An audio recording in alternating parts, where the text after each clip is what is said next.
എല്ലാവർക്കും മല്ലു ഡീപ് ഡൈവിന്റെ പുതിയൊരു വീഡിയോയിലേക്ക് സ്വാഗതം. ഏറ്റവും പുതിയ ന്യൂസ് അപ്ഡേറ്റ്സിനായി മറക്കാതെ ഈ ചാനൽ സബ്സ്ക്രൈബ് ചെയ്യുക. മലയാളി പ്രേക്ഷകർക്ക് ഇഷ്ടപ്പെട്ട ഏറെ സുപരിചിതരായിട്ടുള്ള കുടുംബമാണ് പ്രവീൺ പ്രണവ് കുടുംബം. ഇവരുടെ ഓരോ വീഡിയോകളും വിശേഷങ്ങളും നിമിഷ നേരം കൊണ്ടാണ് സോഷ്യൽ മീഡിയയിൽ വൈറലായി മാറാറുള്ളത്. കഴിഞ്ഞ കുറച്ചു മാസങ്ങളായി ഈ കുടുംബം വേർപിരിഞ്ഞിട്ട് ഇരുവരുടെയും പിണക്കം ഇതുവരെ മാറിയിട്ടുണ്ടായിരുന്നില്ല. എന്നാൽ ഇക്കഴിഞ്ഞ ഒരു Q&A സെഷനിൽ വീട്ടുകാരുമായി ഏതൊരു പിണക്കവുമില്ല എന്നും അവരുമായി വിളിക്കാറും സംസാരിക്കാറും കാണാറുമെല്ലാം ഉണ്ട് എന്നും പറഞ്ഞ് പ്രവീൺ രംഗത്തെത്തിയതോടുകൂടെ മൃദുലയുടെ മുഖം മാറി എന്നും പറഞ്ഞു വൻ തരത്തിലുള്ള സൈബർ ആക്രമണ കമന്റുകളാണ് മൃദുലയ്ക്കെതിരെ വന്നുകൊണ്ടിരുന്നത്. എന്നാൽ മൃദുലയ്ക്ക് യാതൊരു തരത്തിലുള്ള പ്രശ്നവും പ്രവീണിന്റെ വീട്ടുകാരോട് ഇല്ല എന്നുള്ളതാണ് സത്യം.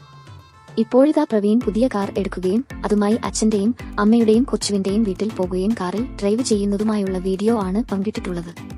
ഇതിൽ എന്താണ് മൃദുല കൂടെ വരാത്തത് എന്നും ഇപ്പോഴും പിണക്കം മാറിയില്ലേ എന്നും പറഞ്ഞ് നിരവധി പേർ രംഗത്തെത്തിയിട്ടുണ്ട്. എന്നാൽ മൃദുല സ്വന്തം വീട്ടിൽ അമ്മയോടൊപ്പം നിൽക്കാൻ പോയി എന്നുള്ളതാണ് വാസ്തവം.